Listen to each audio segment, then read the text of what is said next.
Hi, my name's Raylan, and the gastrointestinal disease that I picked was diverticulosis slash diverticulitis. To explain what this is, a diverticula is a saccular dilation or outpouchings of the mucosa that develop in the colon.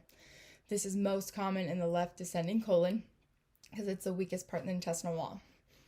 If you have diverticulosis, it's the presence of multiple but not inflamed diverticula, and then it becomes to itis, meaning inflammation, when there's inflammation of one or more diverticula. The perforation goes, and then it goes into the perineum, which is the most serious it can cause. The main factor that leads to this is lack of dietary fiber. And people who are at risk are obese people, inactive people, smoking tobacco, excessive alcohol use, and people that are immunosuppressed.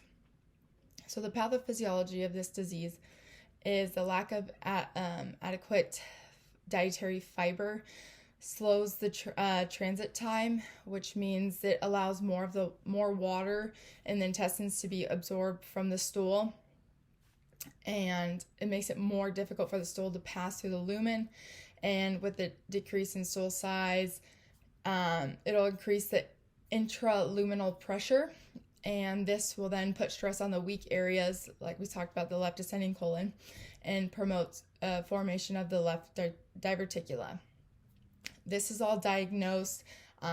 It's usually caught when people are at their routine sigmoidoscopies or colonoscopies, because most people are symptomatic. But the preferred way to diagnose is CT with oral contrast. Clinical manifestations, like I said, they usually come in asymptomatic. They don't know they have it, but if they do have it, when they have the diverticulitis, they have abdominal pain, bloating, flatulence, and change in bowel habits. When it becomes more serious, the diverticular bleed and the diverticulitis develops. The signs and symptoms is pretty solid when you hear their signs and symptoms. Acute pain in the left lower quadrant, palpable abdominal mass, nausea, vomiting, and systemic symptoms of infection like a fever, leukocytosis with a left shift. Diverticulitis can cause erosion of bowel walls and cause a perforation into the perineum. These localized abscess develops in that area, which is peritonitis, and develops if it's not contained. Bleeding can be extensive, but usually stops spontaneously. So all in all, this can all be diagnosed with a good history and physical, the diagnostic tests of a CT, and a urinalysis, and a complete blood count. Now I'm going to talk about the interprofessional care that should be provided with diverticulosis, diverticulitis.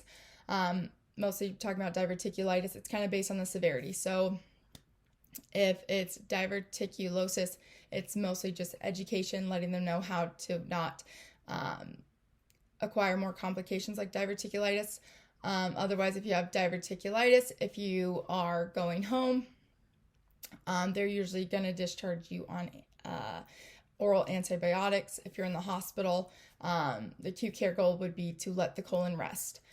And they provide antibiotic therapy, put the patient as an NPO, give IV fluids, have a nasogastro tube to suck all that stomach acid out so it doesn't get down to the diverticulitis, and possible surgery. With that possible surgery, there's a possible resection that could be involved with the colon, which would also be a possible temporary colostomy bag.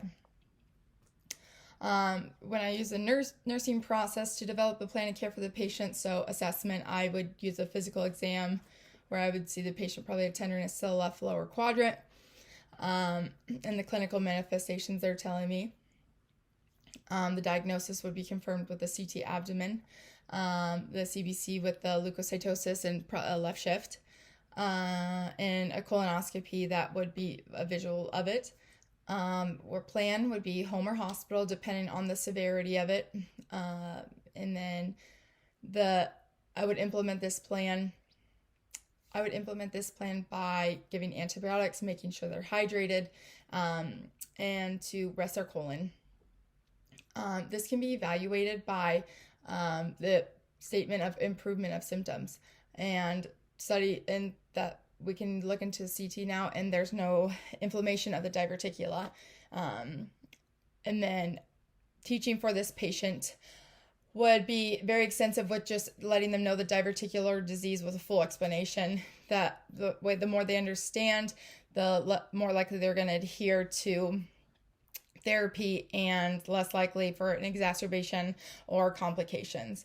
Also let them know the importance of a high fiber diet and fluid intake of at least 2 liters a day, and to decrease their weight so they can increase their activity. So that way it gets the bowel movement and creates peristalsis. And to also avoid an increase in intra-abdominal pressure. This can precipitate an attack like straining while pooping, heavy lifting, and tight clothing. Thank you.